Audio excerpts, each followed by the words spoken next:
Hi guys, dahil aalis tayo ngayon, let's make coffee with me. Hindi mawawala sa atin yung magbabaon tayo ng iced coffee sa labas para tipid tips naman, di ba?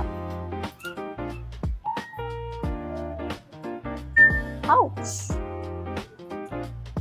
Lagyan lang natin ng mainit. Yun, mais natin.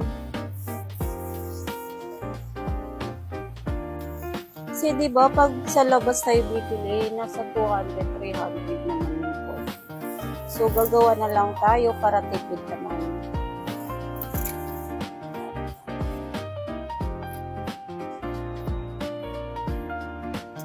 Wow!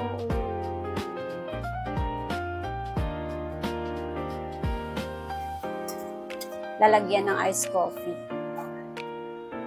Lagyan lang natin yung yellow, syempre, di ba? Para maging masarap na. Lalo ngayon, sobrang init. So, damihan lang natin. So, lalagyan na natin ng milk. Oh. See?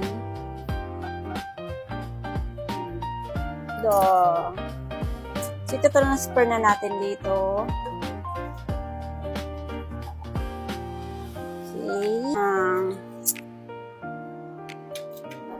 I forgot. Mamadali na.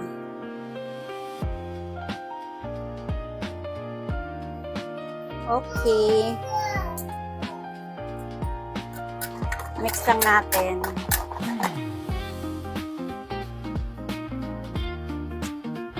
Ayos. Yun lang. Bye!